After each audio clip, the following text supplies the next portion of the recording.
Hello' everyone welcome back to my another mini vlog. এইপিনে ৰাতিপুৱা উঠি প্ৰথমে জপনাটো গ'লোঁ খুলিবলৈ কাৰণে, কাৰণ ময়েই প্ৰথমে উঠিছোঁ আজি ৰাতিপুৱাই। আৰু ৰাতিপুৱা সোনকালে উঠিলে বাৰু ভালেই, মানে অকণমান দেহা চলাচলো হয় খোজকাঢ়িলে। তাৰপিছত এইপিনে দেখিছেনে, আজি মানে গেছ আদায় হৈ গ'ল ৰাতিপুৱাতে, সেইকাৰণে মানে দালিটো এনেকৈ যোগাৰ লগাই দিছোঁ আৰু চৌকাতে এনেকৈ মানে মাটি অকণ লেচি পেলাই এনেকৈ বহাই দিছোঁ। আৰু গেছ পাবলৈ আজিকালি অকণমান টানেই আৰু যিহেতু। তাৰপিছত এইপিনে গাহৰি চাহৰি দানা দি আহি পেলাই তাৰপিছত এইপিনে বিছনাখনো পুটুককৈ পাৰি ল'লোঁ। তাৰপিছত গ'লোঁ আৰু এটা ৰুমলৈ। তাৰপিছতকৈ সেই ৰুমটোত আকৌ বিছনাটোও পাৰি ল'লোঁ। আৰু আমাৰ এই ৱালটো চাই পেলাই ইগন'ৰ কৰিব দেই, মানে একো নাভাবিব, কাৰণ এই ৱালটো মানে ফাটি গৈছে মানে, কাৰণ ঢেৰ দিনৰ ৱাল যিহেতু, সেইকাৰণে মানে আকৌ মানে ভালকৈ ৰিপেয়াৰ কৰিব লাগিব।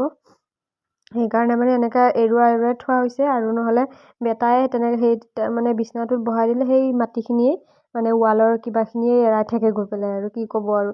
তাৰপিছতকৈ এইপিনেও আহি গ'লোঁ মই বাচন চাচন ধুবলৈ কাৰণে। কাঁহী বাতিখিনি ৰাতিৰে জোঠা কাঁহী বাতিখিনি ধুই ল'লোঁ আহি পেলাই। আৰু কাঁহী বাতিখিনি ধুই লোৱাৰ পিছতহে অকণমান ভাল লাগে মোৰ, নহ'লে পাকঘৰটো মানে বৰ লেতেৰা খেচনি লাগি থাকে আৰু কি ক'ম আৰু। তাৰপিছতকৈ ধুনীয়াকৈ মই কাঁহী বাতিখিনি চাফাকৈ ধুই মেলি ভাত পানীও বনোৱা হ'লে মোৰ। তাৰপিছতকৈ আৰু বেছি কাম একো নাই আৰু যিহেতু, আৰু সোনকালে উঠিলে বেছি ভাল, আৰু মানে সোনকালে কামখিনি হৈ যায় আৰু দিনটোৰ কাৰণে আজৰি আৰু। বাৰু মোৰ ভিডিঅ'টো কেনেকৈ লাগিলে জনাব, আৰু লাইক এটা কৰি যাব নাপাহৰিব। Okay bye.